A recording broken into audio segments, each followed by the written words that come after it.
and bah! You didn't do it fast enough. Well, I didn't know. You said slow the last time. Okay. Whoa. Okay, so here's what we. Ba? It's ba. Okay, ready?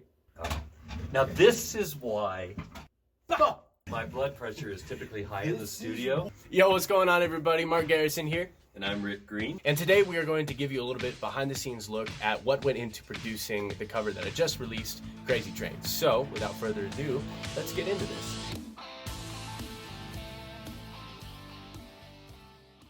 So, when I first started producing my version of Crazy Train, I really didn't have a sense of direction of where I wanted it to go. Basically, I just started messing around with a bunch of different sounds and started trying to create a vibe, and eventually it turned into this. So let's kind of go through the tracks and I'll kind of show you what I was thinking when I was creating this. I normally start off with creating some kind of drum beat. After a few hours of messing around with all these different drums, I came up with something that sounded like this.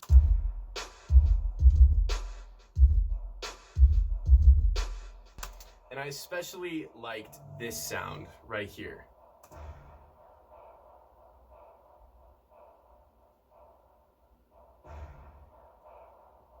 It's kind of hard to tell over the camera's microphone, but that sound is panning. So it goes pa, and then it goes ta, ta, ta, ta, ta. So it gives it kind of this like push and pull kind of a vibe when you get it with the rest of the drums. Moving on from there, obviously you have to have that iconic riff that the guitar plays in Crazy Train. However, in this version, since I kind of wanted to make it just a little bit different, and I already had these drums that kind of started sounding a little hip-hop-ish to me, I wanted to take that lead line and delegate it to another instrument just to give it some unique flavor. So I found this piano in a plugin that I use called Omnisphere, and I decided to take that lead line and play it on the piano.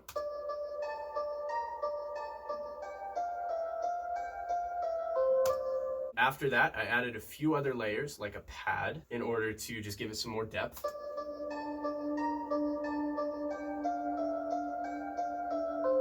Then I added in this little transition effect, that little whistle, which at that point, once I added in the whistle, I absolutely knew that this was going to be taking more of a hip-hop / urban kind of a feel to the song. And then I added in another layer of strings to complement what the piano and the pad were already doing.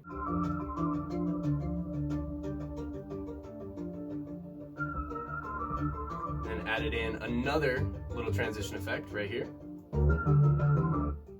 And then finally, to add the cherry on top, I added in a riser for a transition effect into the chorus. So now we have...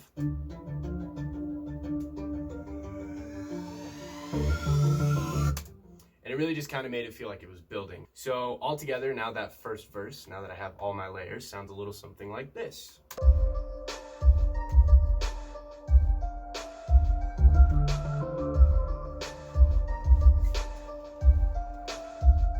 And this is one of my favorite parts right here, where the hi-hat comes in, because then all of a sudden it's just like that. Yeah. That little tambourine in the background. That riser coming in.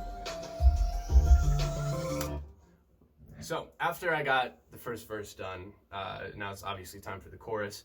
And my thought process going into this was, I want the people who are listening to it to go on a journey. So I don't want the dynamic of the song just to be here.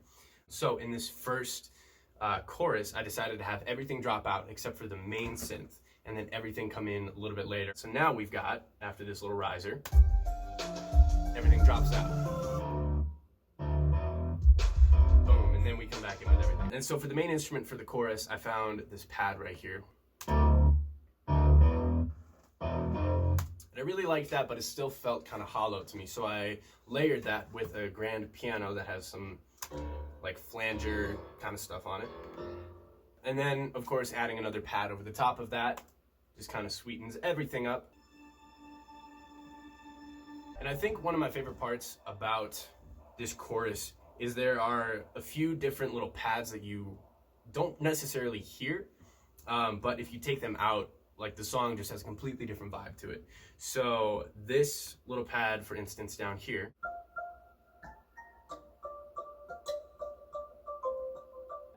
little pads like this.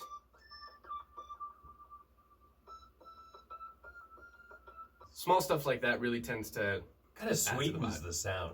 Absolutely. Yeah. And it's a lot of like ear candy, you know, that Sure. you don't necessarily know you're hearing, but But you do. you do. It's just very subtle. Second verse is kind of a copy and paste thing, as is the next chorus. However, the last chorus, I wanted to make soar just a little bit more. So I put this other snare in at the end to just kind of have this big, just like splash moment, because I heard in my head this big like and just like the last chorus is just soaring. So put that snare in, and now we've got.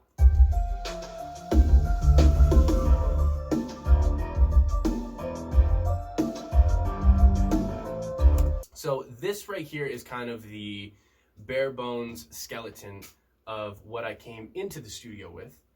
And from there, we transferred all of this over to Pro Tools, and we started adding in the real instruments and all the final layers.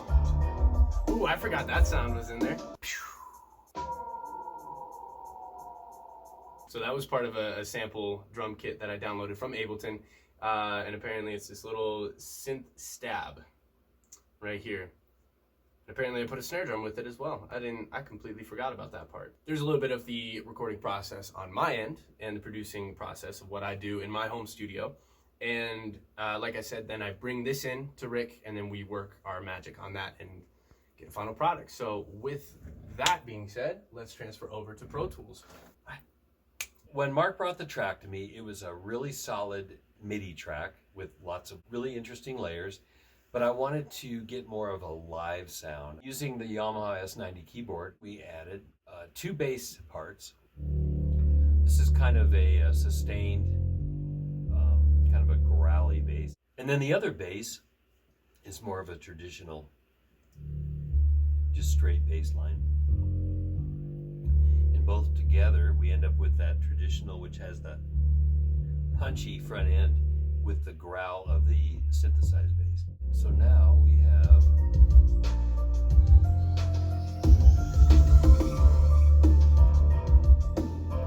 and then we used a technique which we stole from Roundabout, the band Yes.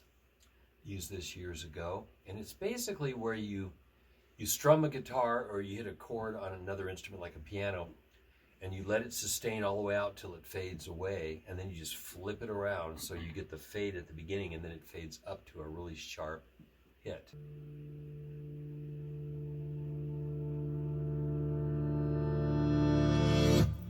Pretty intense sound. Did the same thing with the piano. So we used that for a transitional effect. What I wanted to do at this point was to add some guitar layers to this, since it is a famous guitar song. So initially I started out with just a little rhythmic percussive technique, and I layer that in. Crazy, that's just how it goes. And then on that same track, as we get to the chorus, I basically just layered in some octaves and just did a crescendoing riff that built the intensity of the chorus. Mental's not healing. Going off the rails on a crazy train. I said I'm going off the rails on a crazy train. I remember saying I wanted another layer in this second verse to give it a little bit more grunge than it already had. I just wanted to make it a little bit more intense. And so I remember we were sitting here kind of like going through parts and stuff, and we came up with this more heavy metal-ish. Yeah, it's really kind of an 80s guitar technique that I layered in here. Then we put a super heavy flanger on it. Which again is an 80s technique, so I'm bringing the old school feel to it.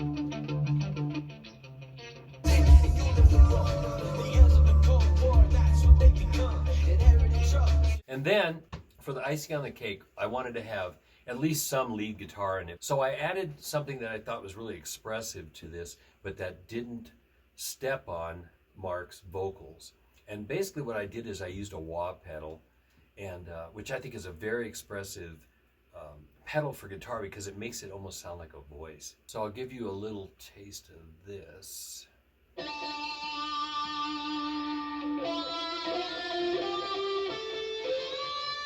Rails on a crazy train.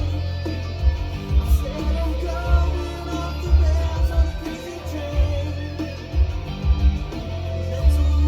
So it's got that crying effect behind Mark's vocals that sounds really desperate, really intense. And if you listen to the lyrics of this song, it kind of needs that because it's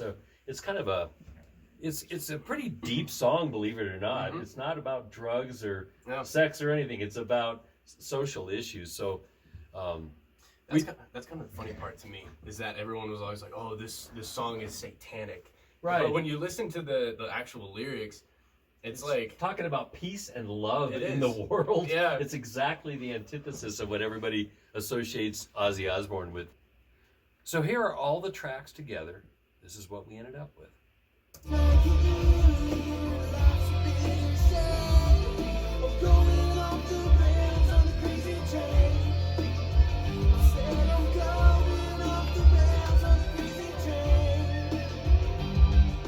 and there you have it. So thank you for watching this video. If you made it to the end of it, don't forget to subscribe. We'll put a link for that probably right up here somewhere. And if you want to check out Crazy Train's actual music video, you can click maybe here or maybe over here. Go probably maybe over right. Well, thank you guys so Hey, much thanks. for watching, and we will see you guys in the next video.